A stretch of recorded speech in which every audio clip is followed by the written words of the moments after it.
সম্মানিত প্রিয় বন্ধুরা, আজকে জীবনের গুরুত্বপূর্ণ 5টি ইনভেস্টমেন্টের বিষয় নিয়ে কথা বলবো। ইনভেস্টমেন্টের কথা আসলে তো মনে হয় যে কোনো একটা বড় ধরনের ব্যবসা করা বা লক্ষ লক্ষ টাকা ইনভেস্ট করা, সেখানে লাভ হতে পারে, লস হতে পারে। আমরা নানানভাবে টাকা পয়সা বিভিন্নভাবে ইনভেস্ট করতেছি, লক্ষ লক্ষ টাকা ইনকাম করতেছি বা লক্ষ লক্ষ টাকা আবার ক্ষতি হচ্ছে।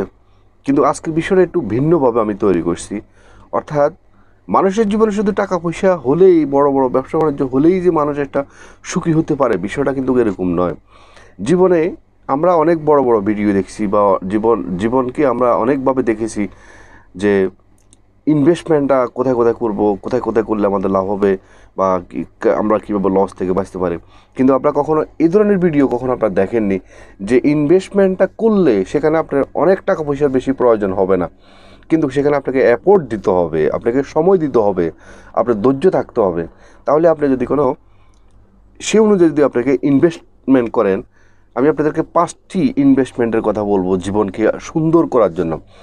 তো আপনি যদি কোনো এই ধৈর্য সহকারে বা এফোর্ট দিতে পারেন বা 5টি ইনভেস্টমেন্ট যদি আপনি আপনার জীবনকে করতে পারেন, তাহলে আপনার জীবনটা আরও অনেক সুন্দর হবে এবং আপনার জীবনে আপনি অতীতে যা লাভবান হয়েছেন তার চেয়ে এখন বেশি আরও লাভবান হতে পারবেন।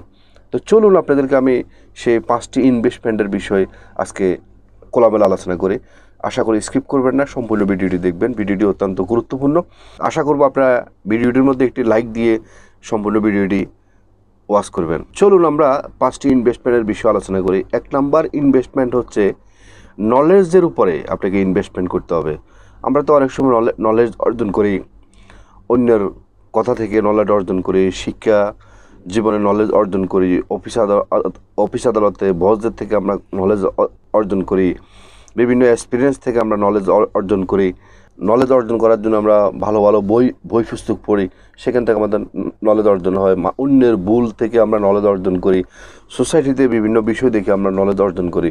কিন্তু নলেজ অর্জন করার জন্য আরেকটা গুরুত্বপূর্ণ বিষয় রয়ে গেছে, সেটা হচ্ছে যে আপনার সুচিন্তিত, মানে খুব সূক্ষ্মভাবে প্রতিদিন আপনি নিজের জন্য অন্তত আধা ঘন্টা 1 ঘন্টা আপনি বের করে নেবেন। আপনি খুব গভীরভাবে সুচিন্তিতভাবে আপনি চিন্তা করবেন, মানে আপনার জীবনকে নিয়ে চিন্তা করবেন। আপনার জীবনে কী হতে চাচ্ছেন, কোথায় যেতে আপনি চাচ্ছেন, জীবনে কত বড় হতে চাচ্ছেন, মানে আপনার জীবনকে নিয়ে হোয়াট ইজ লাইফ, মানে জীবন সংক্রান্ত বিষয় নিয়ে আপনাকে খুব ভালোভাবে মনোযোগ সহকারে আপনাকে চিন্তা করতে হবে। চিন্তা করা কিন্তু আর ডিপ্রেশনে চলে যাওয়া কিন্তু এক বিষয় নয়। চিন্তা করা হলো যে আপনি একটা জীবনের একটা কৌশল বা জীবনের একটা পথ আপনি বের করবেন। সফলতার একটা পথ বের করার জন্য আপনি সে চিন্তাটা করবেন। একা হয়ে যখন আপনি খুব গভীরভাবে যখন আপনি চিন্তা করবেন, প্রতিদিন অন্তত আধা ঘন্টা বা 1 ঘন্টা 20 মিনিট খুব চিন্তা মগ্ন রাখতে পারেন, তাহলে দেখবেন যে আপনি আপনার জীবনের অনেক আপনার জীবন থেকে অনেক কিছু আপনি আবিষ্কার করতে পারবেন। জীবনে আপনি অনেক দূর যাওয়ার যে স্বপ্ন, লক্ষ্য, দেখবেন যে আপনার সব কিছু আপনি সে চিন্তা থেকে আপনি এবং আবিষ্কার করতে পারবেন।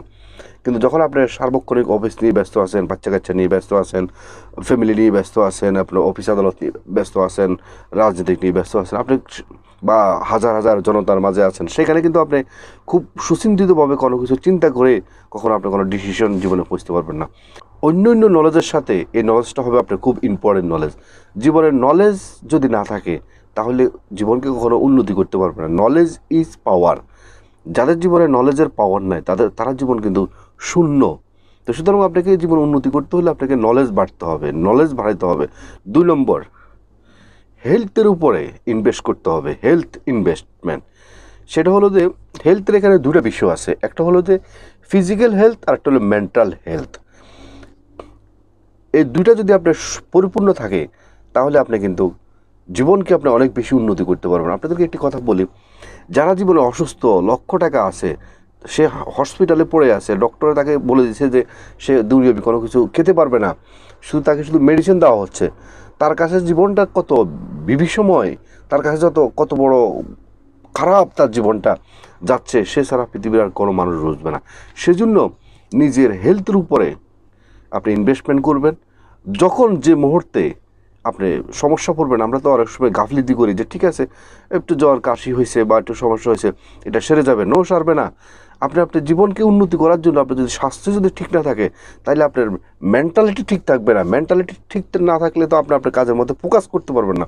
আর কাজের মধ্যে ফোকাস করতে না পারলে তো আপনি জীবনে সফল হতে পারবেন না। সেই জন্য আপনাকে ফিজিক্যালি স্ট্রং থাকতে হবে সবসময়। আর ফিজিক্যালি স্ট্রং থাকার জন্য আপনাকে যদি এক্সারসাইজ করার প্রয়োজন হয়, সেটা যদি আপনার অর্থনৈতিক সেরকম ক্যাপাসিটি থাকে, তাহলে আপনি এক্সারসাইজ অফিসে আপনি ভর্তি হন। আর সেখানে যদি আপনার সেরকম অর্থনৈতিক অবস্থা না থাকে, তাহলে আপনার এক্সারসাইজ করার জন্য আপনাকে বাড়ির আঙিনায়ও আপনি এক্সারসাইজ করতে পারেন। কখনও আপনার ফিজিক্যাল অসুস্থতা নিয়ে কখনো বসে থাকবেন না। নিজেকে সবসময় আপলোড রাখবেন, ফিট রাখবেন, তাহলে না আপনি আপনার সামনের দিকে জীবনে এগিয়ে যেতে পারবেন। সুতরাং কখনো অবহেলা করবেন না স্বাস্থ্যের উপরে।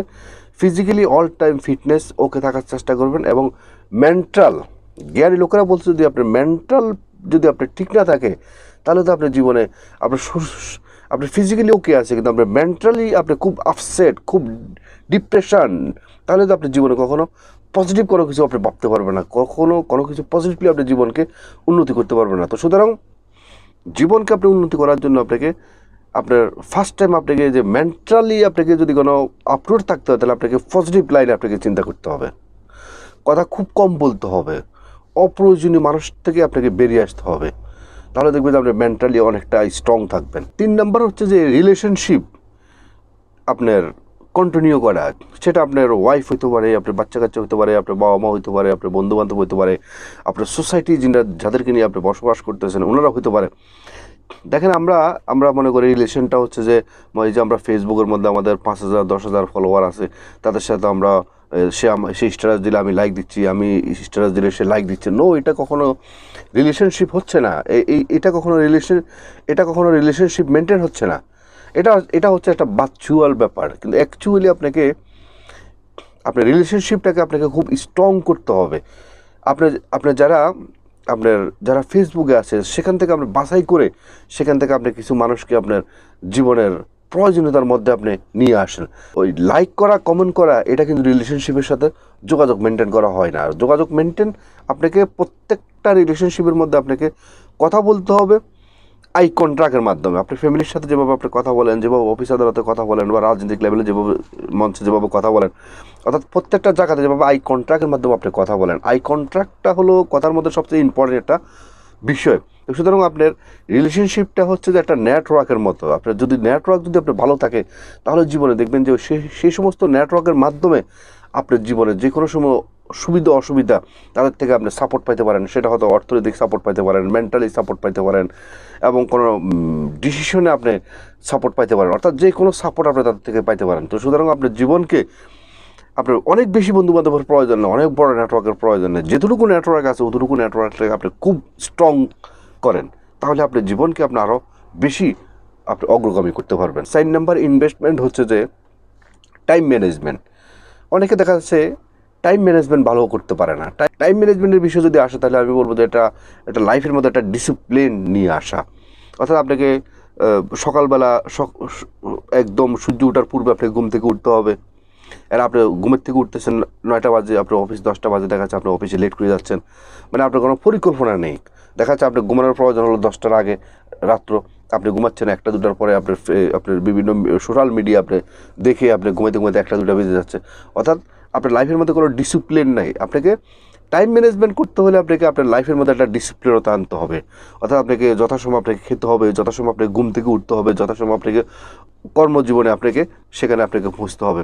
অর্থাৎ আপনার লাইফ স্টাইলটা অনেক বেশি ডিসিপ্লিনের ভিতরে আপনাকে নিয়ে আসতে হবে, এবং আপনাকে সময়কে অনেক বেশি মূল্যায়ন করতে হবে। সময়কে যদি আপনি মূল্যায়ন করেন, তাহলে আপনার সময় একদিন আপনাকে আপনার যোগ্য অবস্থানে আপনাকে পৌঁছে দিব। যদি সময়কে আপনি মূল্যায়ন না করেন, তাহলে সময় একদিন আপনাকে ডাস্টবিনে ছুঁড়ে ফেলে দিব।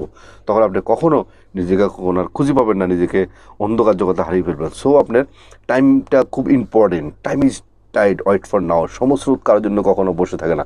সুতরাং প্রত্যেকটা বিষয় যখন আপনি টাইমলি করবেন, এবং দেখবেন যে আপনি যখন সকালবেলা ঘুমের থেকে উঠবেন দ্রুত, দেখবেন যে আপনার খুব সকালবেলা মানুষের মেন্টালিটিটা খুব স্ট্রং থাকে। তখন আপনার যে সমস্ত ভারী কাজগুলো আছে, মানে খুব গুরুত্বপূর্ণ কাজগুলো, সে সমস্ত কাজগুলো আপনি করে ফেলতে পারলেন।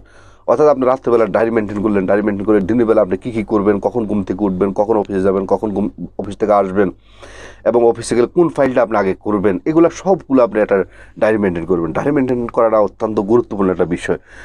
তাহলে আপনি টাইম ম্যানেজমেন্টটা যদি কোনো আপনি স্ট্রংলি করতে পারেন, এখানে আপনাকে একটা মেন্টালি আপনাকে প্রিপারেশন দিতে হবে, আপনাকে এখানে এফোর্ট দিতে হবে, আপনাকে সময় দিতে হবে, আপনাকে অনেক ধৈর্য আপনার ভিতরে থাকতে হবে, আপনার লাইফ স্টাইলটাকে আপনাকে একটা ডিসিপ্লিনের ভিতরে নিয়ে আসতে হলে, তাহলে দেখবেন যে আপনার জীবনটা আরও বেশি আপনি ডেভেলপমেন্ট করতে পারবেন। 5 নম্বর এবং সর্বশেষ সেলফ ইনভেস্টমেন্ট, অর্থাৎ নিজের উপরে ইনভেস্টমেন্ট করা। তখন পর্যন্ত আমি যে 4টি বিষয় আলোচনা করছি, এই 4টি বিষয়কে আপনাকে ধৈর্য সহকারে সময় দিয়ে, সেখানে অর্থের প্রয়োজন হলো অর্থ দিয়ে আপনার যে ইনভেস্টমেন্ট তো করলেনই, জীবনকে আরও উন্নতি করার জন্য, নিজের ভ্যালুকে আরও বাড়ানোর জন্য আপনার যে একটা স্কেল আপনি শিখবেন, বা সেটা নলেজ হতে পারে, বা যে কোনো একটা টেকনিক্যাল কাজ হতে পারে, বা যেটি হয় সেখানে আপনাকে ইনভেস্ট করতে হবে। যদি আপনি ইনভেস্ট যদি না করেন, তাহলে সেখানে আপনি কখনো উন্নতি করতে পারবেন না। তো সুতরাং আগে নিজের নলেজ বাড়ানোর জন্য, নিজের যোগ্যতা বাড়ানোর জন্য, নিজের এই অবস্থান ঠিক করার জন্য, আপনাকে একটা স্কেল তৈরি করার জন্য, একটা লক্ষ্য স্থির করার জন্য, সেখানে যদি আপনাকে টাকা পয়সা ইনভেস্ট করতে হয়, সেখানে কখনো কার্পণ্যতা করবেন না। সেখানে আপনি টাকা পয়সা ইনভেস্ট করে সেটা আপনার নিজের জন্য, অন্যের জন্য নয়, নিজের জন্য। আমি আজকে যে আলোচনাগুলো করতেছি, প্রত্যেকটা আলোচনা হলো নিজের জন্য। তো নিজের জন্য আপনি টাকা পয়সা সেখানে ইনভেস্ট করে, সময় ইনভেস্ট করে জীবনে একটা লক্ষ্য স্থির করেন। সেই লক্ষ্যকে যখন আপনি ফোকাস করবেন, বাকি যে 4টা আপনার রুলসের কথা আমি বলছি, যে ইনভেস্টমেন্টের কথা বলছি, এই রুলসগুলা বা ইনভেস্টমেন্টগুলো যদি আপনি একত্রিত করে এই 5 নাম্বার ইনভেস্টমেন্টটা করেন, তাহলে দেখবেন যে আপনার জীবনে আপনি অনেক বেশি উন্নতি করতে পারবেন, অনেক বেশি ডেভেলপমেন্ট হতে পারবেন। তো প্রিয় বন্ধুরা, আজকের মতো ভিডিওটি এখানে শেষ করলাম। ভিডিওটি যদি আপনাদের ভালো লেগে থাকে, তাহলে অবশ্যই, যারা আগে লাইক করেননি অবশ্যই এটা লাইক করবেন এবং একটা কমেন্ট করবেন, এবং যারা নতুন অবশ্যই মিয়াজি ফিলোসফি চ্যানেলকে সাবস্ক্রাইব করে অল নোটিফিকেশন অন করে রাখবেন এ ধরনের নতুন নতুন ভিডিও পেতে। এবং যারা আগে সাবস্ক্রাইব করছেন, আপনাদেরকে অসংখ্য অসংখ্য ধন্যবাদ।